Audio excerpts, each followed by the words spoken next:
आज का टॉपिक है कनेक्शन इक्वेशंस। इससे पहले हमने कनेक्शन फॉर्म्स पढ़ा है, उसका लिंक ऊपर गिवन है। आज हम पढ़ेंगे कनेक्शन इक्वेशंस। ये एक थ्योरम है जी।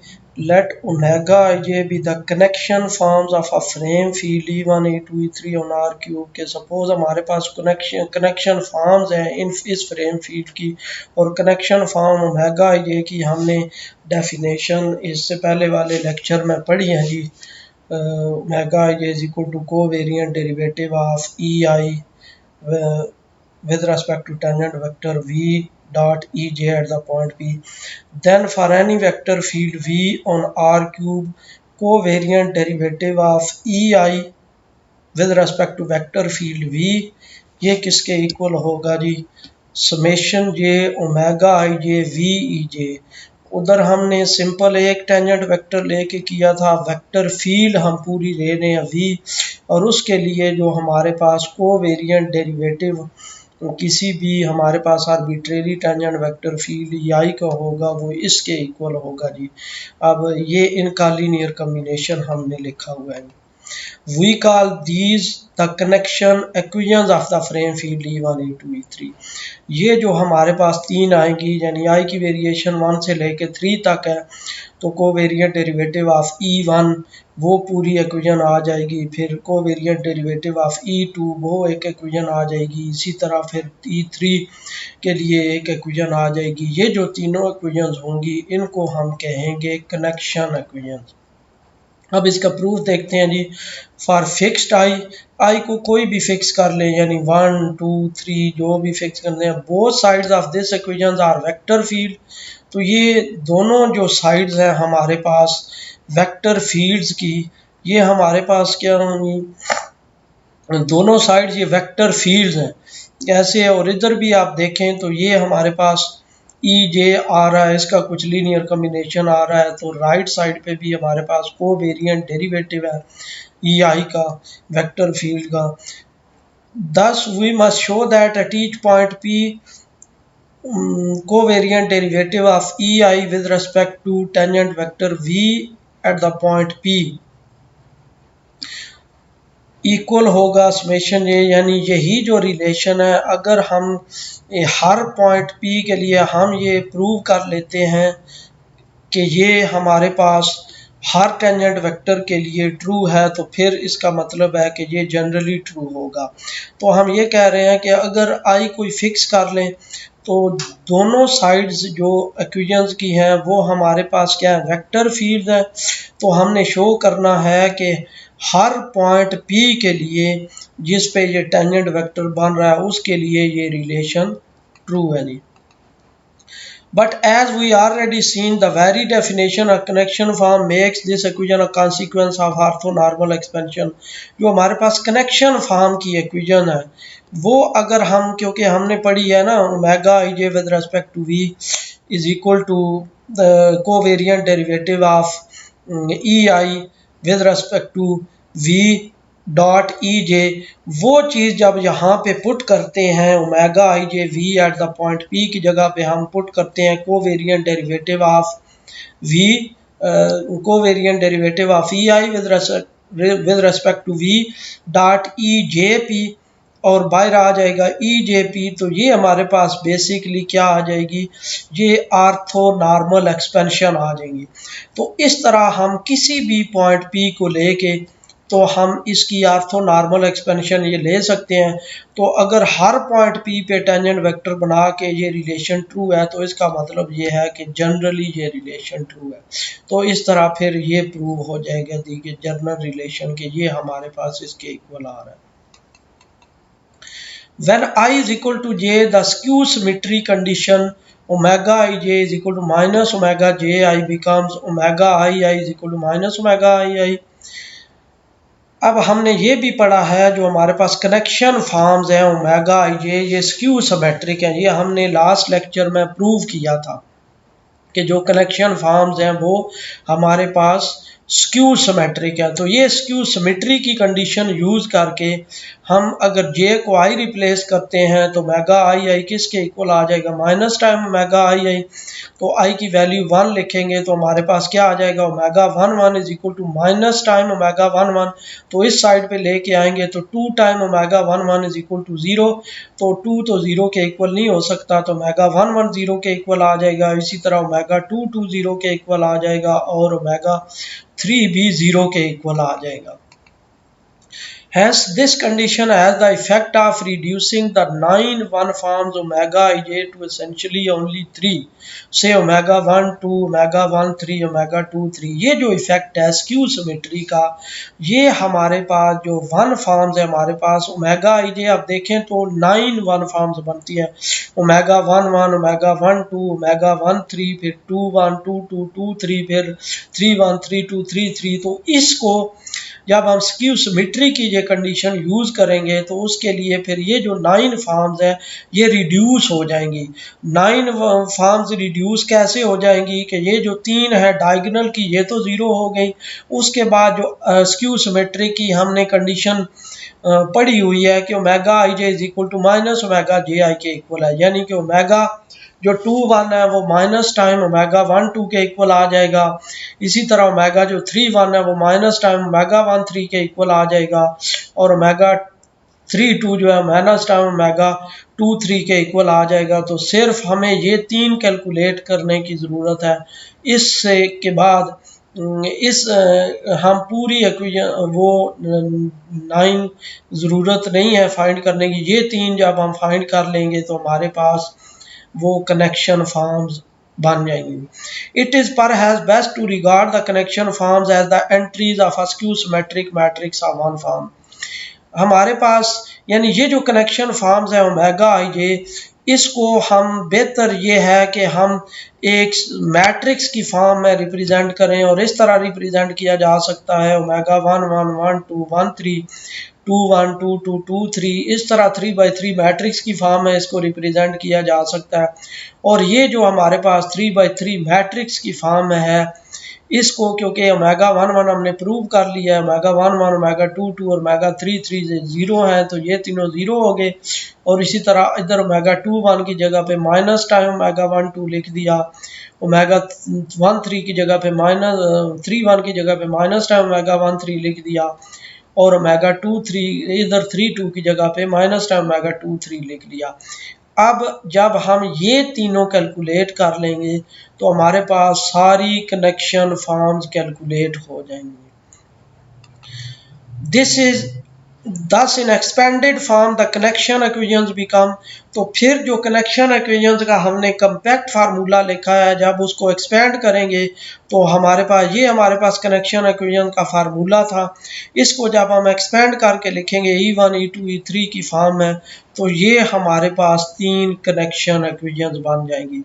Covariant derivative of E1 with respect to V वो इसके इक्वल आ जाएगा, E2 इसके इक्वल आ जाएगा, और E3 का derivative with covariant derivative with respect to E3 इसके इक्वल आ जाएंगे। द कनेक्शन इक्वेशंस, ये हमने जो कनेक्शन इक्वेशंस अभी लिखी हैं जी, showing an obvious relation to the Frenet formulas. Frenet formulas हमने ये प्रूव किए थे, T prime kappa N N prime यानी minus kappa N plus tau B और B prime equal minus tau N, यानी दूसरे लफ्जों में टी प्राइम एन प्राइम और बी प्राइम का जो रेट ऑफ चेंज है हमने in terms of T N भी लिखा था, जिसको हमने कहा था फ्रेनेट फार्मूला।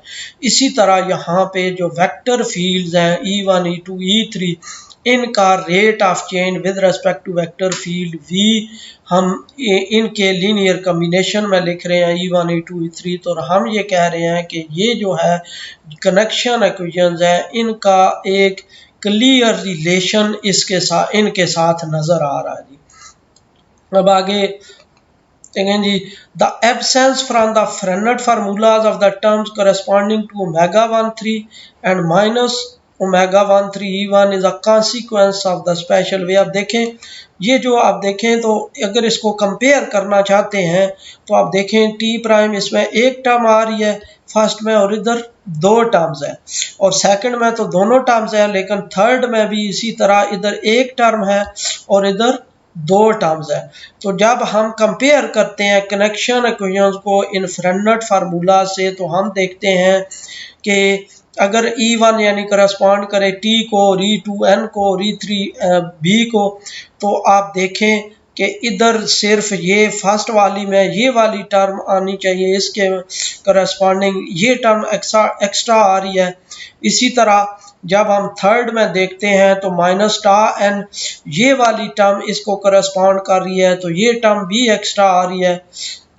तो ये दोनों जो एक्स्ट्रा आ रही है टर्म आगे उनका लिखा हुआ है the absence from the Frenet formulas of term corresponding to omega 13 E3 and minus omega 13 E1 is a consequence of the special way the Frenet frame field is fitted to its curve। यानी इसकी reason क्या है, ये क्यों दोनों extra terms आ रही हैं, इस वजह से यहाँ डिसअपीयर हो जाती हैं फ्रेनेट फ्रेम फील्ड में, क्योंकि फ्रेनेट फ्रेम फील्ड हमने एक स्पेशल एक कर्व के लिए फिट किया होता है, लेकिन यहाँ पे हमने आर्बिट्रेरी फ्रेम फील्ड लिया है, इसलिए जो फ्रेनेट फ्रेम फील्ड है उसमें ये दोनों टर्म जो है डिसअपीयर हो जाती हैं, क्योंकि वो एक पार्टिकुलर कर्व के लिए हमने डिफाइन की हुई है वो frame field. Having gotten t approximately E1, we choose n approximately E2 so that the derivative t prime would be a scalar multiple of n alone and not involve। वही चीज़ जो मैंने पहले एक्सप्लेन किया है कि जो t प्राइम का derivative है वो n का स्केलर मल्टीपल होना चाहिए उसमें, यानी कि b नहीं इन्वॉल्व होना चाहिए। लेकिन ये जो b है हमारे पास, ये b इन्वॉल्व होने का मतलब रीज़न मैंने बताई आपको, क्योंकि जो फ्रेनेट फ्रेम फील्ड है वो हम स्पेसिफिक कर्व के लिए फिट करते हैं, लेकिन ये हम पूरी स्पेस के लिए कोई आर्बिट्रेरी फ्रेम फील्ड ले रहे हैं E1 E2 E3। इसी तरह ये इसकी भी रीज़न यही है कि फ्रेनेट फ्रेम फील्ड में ये टर्म डिसअपीयर इस वजह से होती है क्योंकि वो कर्व स्पेशल कर्व के लिए ली गई होती है। Another difference between the Frenet formulas and the equations above stems from the fact that R cube has 3 dimensions while a curve has but 1। तो एक और जो डिफरेंस है इनमें कि जो फ्रेनेट फार्मूलाज और इन इक्वेशंस का है कि ये जो इक्वेशन है R cube arbitrary frame field के लिए गए हैं, तो वो जो आर क्यूब है वो 3 डायमेंशन है, यानी क्योंकि 3 डायमेंशन में हम जो वेक्टर फील्ड है वो हम किसी भी डायमेंशन में वो बना रहे होते हैं, लेकिन जो कर्व के लिए कर्व भी 3 डायमेंशन में होती है, यानी कि उसके जो स्पेस कर्व है उसके भी 3 कोऑर्डिनेट्स हैं। लेकिन जब हम कर्व पे अब देखें, कर्व पे जब हम ट्रैवल कर रहे होते हैं तो वो एक पार्टिकुलर एक ही डायरेक्शन में हम ट्रैवल कर रहे होते हैं। जब हम कर्व बना रहे होते हैं तो वो पार्टिकुलर वो एक स्पेसिफिक रूट होता है जिस पे हम ट्रैवल कर रहे होते हैं। तो लेकिन हमारे पास ये जो हम कनेक्शन इक्वेशन में है, तो हम क्या कहते हैं कनेक्शन इक्वेशन में कि rate of change of the vector field with respect to second vector field in the direction of second vector field, वो कोई भी डायरेक्शन हम ले सकते हैं 3 डायमेंशन में, लेकिन इसके लिए हम वो एक स्पेसिफिक रूट अप्लाई कर रहे होते हैं उसके लिए। The coefficients curvature k and torsion ta in the Frenet formula measure of the rate of the frame feed along only along its curve। यानी ये जो कर्वेचर और टार्शियन है ये कोफिशिएंट ये रेट ऑफ चेंज फाइंड कर रहे होते हैं फ्रेनेट फ्रेम फील्ड का अलोंग कर्व जो हमने स्पेसिफिक कर्व ली होती है, that is in the direction of T alone. वही जो बात मैंने पहले एक्सप्लेन कर दी है ये इसी की एक्सप्लेनेशन है, ये जो लिखा हुआ है while a curve has but 1, यानी वो कर्व स्पेस होती है लेकिन वो एक ही डायरेक्शन में होती है। क्या मतलब है इसका कि जो कोफिशिएंट्स हैं उनमें कर्वेचर और टार्शियन वो rate of change frame field का मेजर कर रहे होते हैं लॉन्ग इट्स कर्व, लेकिन किस डायरेक्शन में, सिर्फ टी डायरेक्शन में मेजर कर रहे होते हैं, जबकि आर्बिट्रेरी फ्रेम फील्ड में जो रेट ऑफ चेंज है वो किसी भी डायरेक्शन में हम ले सकते हैं। इसलिए वो जो दोनों टर्म्स हैं कनेक्शन इक्वेशंस में वो एक्स्ट्रा आ रही होती हैं as compare to Frenet formulas. but the coefficients in the connection equation must be able to make this measurement for E1 E2 with respect to arbitrary vector field। वही जो मैंने explain कर दिया है कि ये जो कोफिशिएंट्स है कनेक्शन इक्वेशन में, जो कोफिशिएंट्स हैं वो क्या करते हैं, वो मेजर करते हैं A1 A2 A3 को with respect to arbitrary vector field. उसके लिए यहाँ पे क्या है कि वो एक स्पेसिफिक टी की डायरेक्शन में ये रेट ऑफ चेंज मेजर कर रहे होते हैं। ये rate of change of the frame field के फ्रेम फील्ड जो चेंज हो रहा है वो अलोंग कर्व चेंज हो रहा है, यानी that is in the direction of T alone. वो कैसे वो फ्रेम फील्ड चेंज हो रहा है, लेकिन हमारे पास यहाँ पे जो है हम कनेक्शन इक्वेशंस में हम ये कह रहे होते हैं कि ये जो vector fields arbitrary vector field, ये किसी भी वेक्टर फील्ड के लिहाज से इनकी मेजरमेंट की जा रही होती है कि इनका रेट ऑफ चेंज कैलकुलेट किया जा रहा होता है। This is why the connection forms are one forms and not just function. इसलिए जो कनेक्शन फॉर्म्स है वो हमारे पास वन फॉर्म्स है, सिंपल फंक्शंस नहीं है। यानी अब देखें तो यहाँ पे इनका कंपैरिजन करें तो फ्रेनेट फार्मूलाज में ये जो इनके कोफिशिएंट्स हैं ये फंक्शंस आ रहे हैं, यानी इधर कर्वेचर फंक्शन है इधर टार्शियन फंक्शन है। लेकिन कनेक्शन इक्वेशंस में हमारे पास ये जो कोफिशिएंट्स हैं ये सिंपल फंक्शंस नहीं है, बल्कि क्या है जी, ये वन फॉर्म्स है। उसकी रीज़न क्या है, वो जो हमने एक्सप्लेन किया है कि फ्रेनेट फार्मूलाज अप्लाई हो रहे होते हैं किसी पार्टिकुलर कर्व पे, और ये रेट ऑफ चेंज या मेजर कर रहे होते हैं कर्वेचर और torsion in the direction of T alone, के टी हमारे पास जो टेंजेंट वेक्टर कैसे चेंज हो रहा है, दूसरा या हमारे पास जो उसमें ट्विस्ट आ रहा है कैसे वो कर्व जो है ना वो प्लेन को पूरी वो कर्व छोड़ लिया है, लेकिन हमारे पास वो एक स्पेसिफिक रूट को ही वो रिप्रेजेंट कर रहा होता है कि वो जो स्पेसिफिक रूट है वो टेंजेंट वेक्टर वो कैसे चेंज हो रहा है। लेकिन यहाँ पे हम कोई भी डायरेक्शन स्पेस में ले सकते हैं, तो हम ले लेते हैं कि rate of change of the E2 with respect to tangent vector field V, कोई भी हम टेंजेंट वेक्टर स्पेस में हम ले लेते हैं वेक्टर फील्ड कोई भी, उसके लिहाज से इसका रेट ऑफ चेंज फाइंड करते हैं। इसलिए हम ये कहते हैं कि ये जो हमारे पास हैं ये कनेक्शन इक्वेशंस ये वन फॉर्म है, इसके जो कोफिशिएंट हैं कनेक्शन इक्वेशंस के, और फ्रेनेट फार्मूला के जो कोफिशिएंट है वो हमारे पास सिंपली फंक्शंस आ रहे हैं।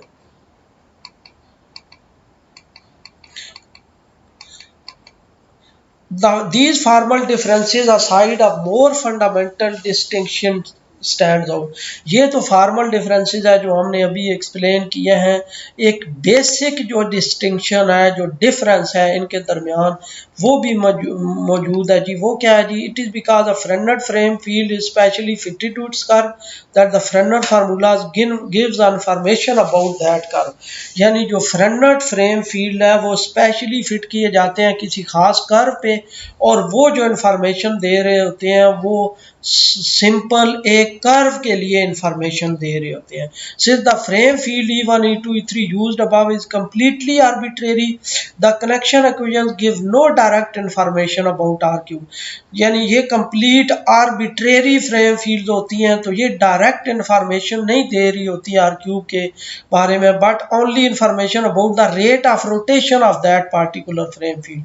यानी कि ये R क्यूब की इंफॉर्मेशन नहीं दे रही हूँ R क्यूब के बारे में, लेकिन उसका जो रेट ऑफ रोटेशन है कि किस तरह ये वेक्टर फील्ड चेंज हो रही हैं, ये कनेक्शन इक्वेशंस हमें बता रही होती हैं। तो this is not a weakness, यानी कि ये कोई ड्रॉबैक नहीं है या कमजोरी नहीं है कि ये सिंपल हमें इंफॉर्मेशन नहीं दे रही होती, बल्कि रेट ऑफ रोटेशन दे रही होती है कि किस रेट से ये वेक्टर फील्ड चेंज हो रहा को पार्टिकुलर जो फ्रेम फील्ड है वो स्पेस में किस लिहाज से चेंज हो रहा है, बट इज स्ट्रेंथ।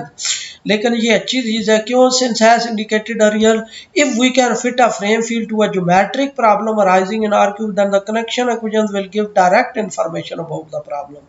तो लेकिन अगर इस फ्रेम फील्ड को, ये जो हमने कनेक्शन इक्वेशन पढ़ी है या आर्बिट्रेरी ये फ्रेम फील्ड का रेट ऑफ चेंज हमने पढ़ा है, इसको अगर हम किसी ज्योमेट्रिक प्रॉब्लम पे फिट करते हैं तो वो ये जो कनेक्शन इक्वेशंस है ये डायरेक्ट इंफॉर्मेशन दे देती हैं उस प्रॉब्लम के बारे में। लेकिन हमारे पास जो फ्रेनेट फार्मूलाज हैं वो स्पेसिफिकली हम किसी कर्व पे ही फिट कर सकते हैं, कर्व के अलावा। अब ज्योमेट्रिक प्रॉब्लम ज़रूरी नहीं कि ज्योमेट्री जो है वो कर्व ही बन रही हो, यानी कोई प्लेन भी बन सकती है, कोई प्लेन हो सकती है, कोई सरफेस हो सकती है, और कोई ऐसी आर क्यूब में सरफेस सिंपल यही है कि सरफेस भी जनरेट कर सकते हैं या कोई प्लेन भी जनरेट कर सकते हैं। वो सरफेस जो है वो स्पेसिफिक फॉर्म में हो सकती है, जैसे कोई हम सरफेस कोई सिलेंडर ले रहे होते हैं या कोई ऐसी और कोई चीज़ ले रहे होते हैं रेगुलर शेप कोई आर क्यूब में, तो उसके लिए ये जो स्पेसिफिक फ्रेनेट फार्मूलाज हैं ये सिंपल एक कर्व के लिए इंफॉर्मेशन दे रहे होते हैं।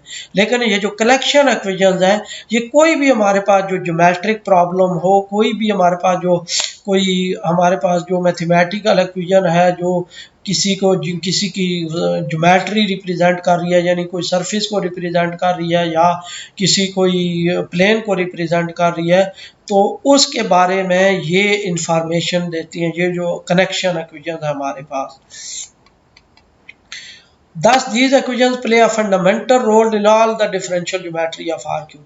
इसलिए ये जो कलेक्शन इक्वेशंस है ये फंडामेंटल रोल प्ले करती हैं डिफरेंशियल ज्योमेट्री, जो स्पेस आर क्यूब की डिफरेंशियल ज्योमेट्री होती है, यानी उसका जब रेट ऑफ चेंज कैलकुलेट करना होता है।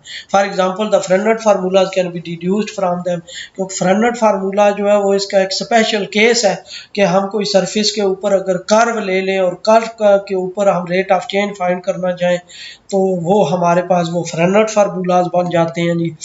Given any arbitrary frame field, it is fairly easy to find an explicit formula for its connection forms. कोई भी गिवन हो, अगर आर्बिट्रेरी फ्रेम फील्ड हमारे पास, गिवन आर्बिट्रेरी फ्रेम फील्ड का मतलब यह है कि हमें गिवन हो कि ये सिलेंड्रिकल फ्रेम फील्ड है या स्फेरिकल फ्रेम फील्ड है, तो हम उसके लिए एक एक्सप्लिसिट फार्मूला कनेक्शन फॉर्म के लिए फाइंड कर सकते हैं। कैसे फाइंड कर सकते हैं जी? First use orthonormal expansion to express the vector field in terms of the natural frame field u1 u2 u3। सबसे पहले क्या करेंगे कि वो जो हमारे पास है फ्रेम फील्ड दी हुई है उसको हम इन terms of natural frame field orthonormal expansion से इस तरह रिप्रेजेंट करेंगे। आप a11 किसके इक्वल होगा? E1 डॉट U1 के। इसी तरह E12 को क्या लिखेंगे? E1 dot U2। ये इस तरह E1 E2 E3 को इन terms of natural frame field लिख देंगे, यानी नेचुरल फ्रेम फील्ड के एक्सपेंशन में वेयर Aij नीचे लिखा हुआ है E dot UG is a real valued function on R cube.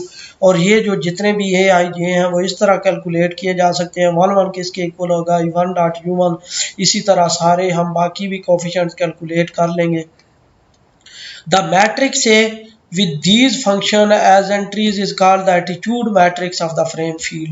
ये जो हमारे पास एंट्रीज आई हैं ये A11 A12 A13 ये सारी अगर मैट्रिक्स में लिखते हैं ये, तो ये हमारे पास कहलाता है एटीट्यूड मैट्रिक्स फ्रेम फील्ड का। अब एटीट्यूड मैट्रिक्स कैसे कहलाता है जी? In fact at each point P the numerical matrix AP is equal to AIJP, यानी जब किसी भी पॉइंट P के लिए इसकी वैल्यू कैलकुलेट करते हैं, इसकी वैल्यू कैलकुलेट करते हैं और इसकी ये सारे 9 एंट्रीज की वैल्यूज कैलकुलेट करते हैं, तो हमारे पास कोई पार्टिकुलर नंबर आते हैं। तो वो जो पार्टिकुलर नंबर आते हैं is exactly the attitude matrix of the frame this, कि उस पॉइंट पे जो फ्रेम बन रहा है 1 ऑफ P 2 ऑफ P और 3 ऑफ P उसका ये एटीट्यूड मैट्रिक्स रिप्रेजेंट कर रहा होता है। यानी कि दूसरे लफ्ज़ों में जो फर्स्ट रो है वो E1 ऑफ P को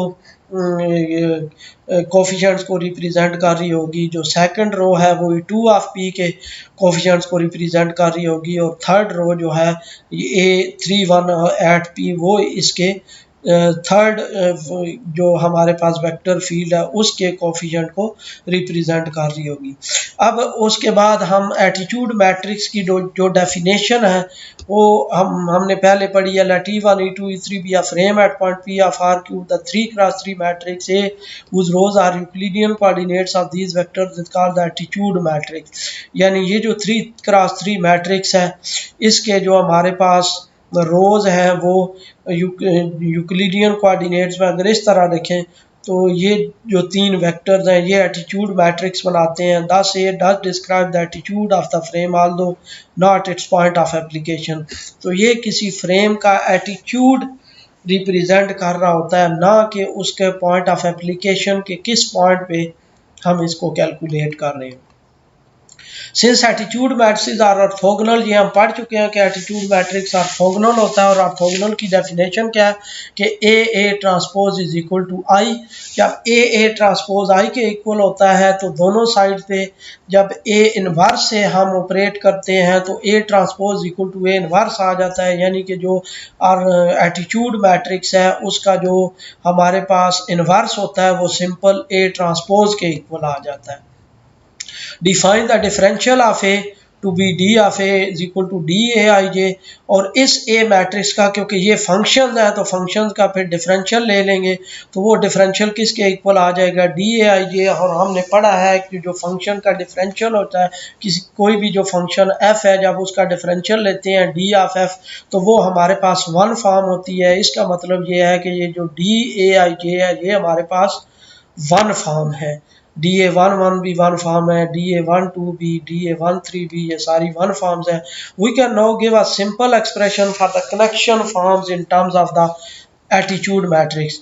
तो ये जब ये सारी जो डिस्कशन की है इसके अकॉर्डिंग हम जो कनेक्शन फॉर्म्स हैं वही ओमेगा आई जे वी उनको उसको हम सिंपल एक्सप्रेशन में हम लिख सकते हैं।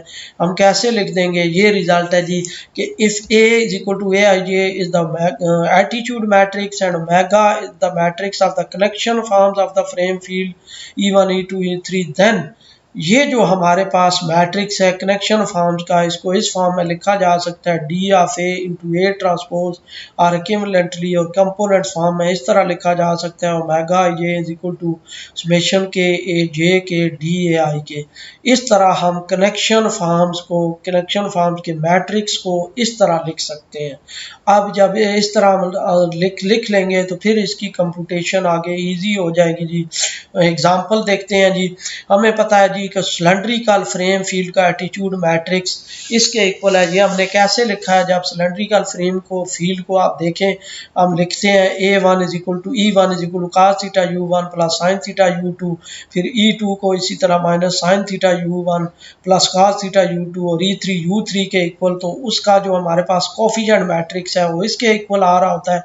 अब इससे जब हम कि इसका हम कनेक्शन फॉर्म का मैट्रिक्स फाइंड करना चाहते हैं तो वो सिंपल किसके इक्वल होता है, D of A into A transpose, यानी इसका डिफरेंशियल ले लेंगे। और इसके डिफरेंशियल का मतलब यह है कि इसकी हर एंट्री का डिफरेंशियल, तो जब हर एंट्री का डिफरेंशियल लेंगे तो ये मैट्रिक्स आ जाएगा, और साथ ए ट्रांसपोज यानी इसी मैट्रिक्स का ट्रांसपोज लेके तो हम लिख लेंगे तो वो इसके इक्वल आएगा। जब हम इन तीनों को दोनों को मल्टीप्लाई करेंगे तो ये हमारे पास कनेक्शन फॉर्म्स आ जाएंगी सिलेंड्रिकल फ्रेम फील्ड के लिए। Since omega 1 2 is equal to D theta is the only non zero connection form, simple ये ओमेगा 1 2 एक नॉन जीरो आ जाएगी। तो कनेक्शन इक्वेशन जब हम लिखेंगे तो कोवेरिएंट डेरिवेटिव ऑफ E1 किसके इक्वल आ जाएगा, क्योंकि ओमेगा 1 2 है तो फिर साथ E2 आ जाएगा, और डी थीटा वी को हम लिख लेंगे वी ऑफ थीटा। इसी तरह जो सेकंड कनेक्शन इक्वेशन है वो इसके इक्वल आ जाएगी, और थर्ड जो कनेक्शन इक्वेशन है वो इसके इक्वल आ जाएगी। अब देखते हैं कि ये जो कनेक्शन इक्वेशन हैं सिलेंड्रिकल फ्रेम फील्ड के लिए इनकी फिजिकल मीनिंग्स क्या है, यानी ये जो कोवेरिएंट डेरिवेटिव है E3 का विद रिस्पेक्ट टू V ये ज़ीरो, ये क्या फिजिकली हमें बता रहा है। दूसरा ये जो है हमारे पास ये V ऑफ थीटा E2 या minus V of theta E1 ये हमें फिजिकली क्या चीज़ बता रहे हैं। Because V is arbitrary the third equation says that the vector field E3 is parallel, क्योंकि ये हमने पढ़ा है ना कि अगर कोई वेरिएंट डेरिवेटिव किसी वेक्टर फील्ड का जीरो के with respect to vector field zero आ रहा हो, रेट ऑफ चेंज जीरो आ रहा हो, तो हम कहते हैं कि वो पैरेलल वेक्टर फील्ड है। तो ये हम देख सकते हैं क्योंकि जो हमारे पास सिलेंड्रिकल फ्रेम फील्ड है वो पैरेलल ही है, E3 U3 के पैरेलल है, इसलिए ये covariant derivative cylindrical frame field के लिए जो कोवेरिएंट डेरिवेटिव आ रहा है E3 का with respect to any arbitrary vector field V वो जीरो आ रहा है, क्योंकि E3 चेंज ही नहीं हो रहा हमारे पास, वो E3 सिंपल U3 के इक्वल ही आ रहा है, उसी के ही वो पैरेलल आ रहा है। The first two equation tells us the covariant derivative of E1 and E2 with respect to a vector field V depends only on the rate of change of angle theta in the V direction. जो पहली दो equations है आप देखें वो हमें ये बता रही हैं कि जो कोवेरिएंट डेरिवेटिव है E1 का सिलेंड्रिकल फ्रेम की बात कर रहे हैं कि कोवेरिएंट डेरिवेटिव है E1 का with respect to vector field V ये सिंपल किसके इक्वल है, rate of change of the angle theta in the direction of the vector field V, यानी कि कोई भी जो आर्बिट्रेरी वेक्टर फील्ड V है उसके डायरेक्शन में ये एंगल थीटा कैसे चेंज हो रहा है। ये जो इक्वेशन है हमारे पास ये इसको रिप्रेजेंट, वो मैंने जो पहले एक्सप्लेन कर दिया ये इसको रिप्रेजेंट कर रही है। ये चीज़ जो है कि rate of change of the angle theta in the V direction, यानी फर्स्ट टू इक्वेशंस ये बता रही हैं हमें जो हमारे पास कनेक्शन इक्वेशन है। अब इसको समझते हैं कि ये क्या चीज़ है और ये चीज़ हमें कैसे ये बता रही होती है, rate of change of the angle theta in the direction of V। For example the definition of theta shows that V of theta is equal to 0, कि अगर V ऑफ थीटा 0 के इक्वल है यानी थीटा एंगल हमारे पास change नहीं हो रहा whenever V is vector field that at each point is tangent to a plane through the red axis. अब देखें अगर कोई भी जो वेक्टर फील्ड है V वो हमारे पास यानी कोई भी उसका जो टेंजेंट वेक्टर है वो उस प्लेन में टेंजेंट बन रहा है थ्रू द जेड एक्सिस, जो जेड एक्सिस से पास कर रही है प्लेन या जिस पे जेड एक्सिस नॉर्मल है उस पे अगर हर वेक्टर ये जो वेक्टर फील्ड V है उसका हर वेक्टर एक टेंजेंट वेक्टर बन रहा है, दूसरे लफ्जों में वो जो वेक्टर बन रहा है वो उस प्लेन में ही लाई कर रहा है, वो प्लेन कौन सी जो जेड एक्सिस से पास कर रही है, तो फिर जो एंगल होगा उसका कोई भी नहीं चेंज हो रहा। क्यों? क्योंकि जेड के लिहाज से कोई एंगल नहीं चेंज हो रहा।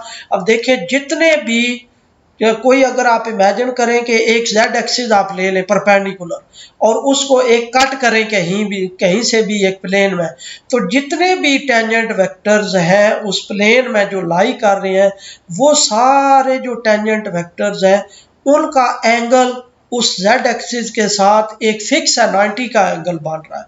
तो इसका मतलब ये है कि rate of change of the angle theta in V direction, वो जो वेक्टर फील्ड V हमने प्लेन में ली हुई है उसके लिहाज से जो एंगल थीटा है वो चेंज नहीं हो रहा, वो 90 है। तो इस तरह फिर V ऑफ थीटा जो है वो 0 के इक्वल आ जाएगा। तो यानी ये हमें बता रहा होता है कि एंगल थीटा के फर्स्ट टू कनेक्शन इक्वेशन हमें किसी भी फ्रेम फील्ड के लिए ये बता रही होती है कि इस E1 और E2 जो है हमारे पास with respect to vector field यानी जो थीटा एंगल है कोई भी जो वेक्टर फील्ड हमने ली होगी उसके लिहाज से जो एंगल थीटा है वो कैसे चेंज हो रहा है। Thus, for a vector field of this type, the connection equations above predict that covariant derivative of E1 with respect to V is equal to 0, covariant derivative of E2 with respect to V is equal to 0। यानी ऐसी कोई vector field जिनके लिए ये condition हो कि V of theta 0 के equal आ रहा हो, यानी सारे वो वेक्टर फील्ड में वो सारे टेंजेंट वेक्टर दिए गए हों जो टेंजेंट बन रहे हैं जेड एक्सिस जो प्लेन है जेड एक्सिस से पास कर रही है उस पर वो सारे टेंजेंट बन रहे हैं।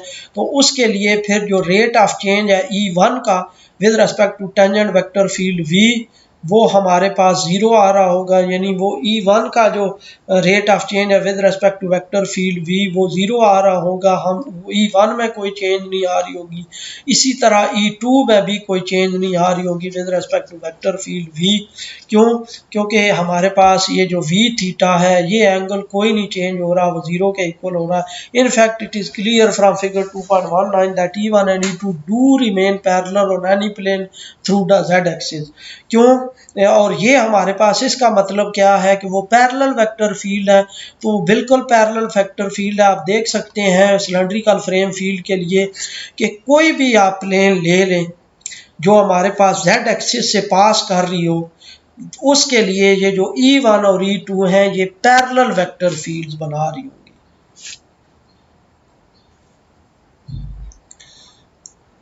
तो इसका मतलब ये है कि सिलेंड्रिकल फ्रेम फील्ड के लिए हमारे पास through the it is clear from the fact that E1 E2 do remain parallel on the plane through the Z axis. तो ये हमारे पास कोई भी है, ये हमें वो फैक्ट बता रहा है। ये जो V of theta is equal to 0 हमने लिया, आप देखें इसकी ज्योमेट्रिकल इंटरप्रिटेशन हमने क्या लिया जी, कि V of theta is equal to 0 हमें क्या बता रहा है, V of theta is equal to 0 कि जो हमारे पास rate of change angle theta का with respect to vector field V वो 0 है, यानी एंगल थीटा चेंज नहीं हो रहा। इसका मतलब ये है कि जो वेक्टर फील्ड V हमने ले रहे हैं इस केस में, वो ऐसी वेक्टर फील्ड ले रहे हैं जो टेंजेंट है उस प्लेन पे, या वो सारे वो टेंजेंट वेक्टर ले रहे हैं उस प्लेन पे जो Z एक्सिस से पास कर रही है। और फिर जब Z एक्सिस से पास कर रही है, जब ये 0 हो गया तो इसका मतलब ये है कि covariant derivative of E1 with respect to V वो भी 0 आ गया, तो covariant derivative of E2 with respect to V वो भी 0 आ गया। तो इस तरह यानी E1 जो है और E2 जो है वो जो वेक्टर फील्ड हमने यहाँ पे ली है V, उसके ये वेक्टर फील्ड ये पैरेलल वेक्टर फील्ड आ जाएगी। ये कनेक्शन इक्वेशंस हमें बता रही हैं कि ये E1 E2 जो वेक्टर फील्ड्स हमारे पास बन रही हैं, ये पैरेलल वेक्टर फील्ड्स बन जाएंगी उन वेक्टर फील्ड विद जो हमारे पास, यानी जो प्लेन बन रही है इन वेक्टर फील्ड्स के जिसमें ये वेक्टर फील्ड लाई कर रही हैं, वो हमारे पास जो प्लेन होगी वो पैरेलल होगी उस प्लेन के जो हमने ये वेक्टर फील्ड V के लिए प्लेन बनाई है जी, जिस पे प्लेन में ये वेक्टर फील्ड V लाई कर रही है।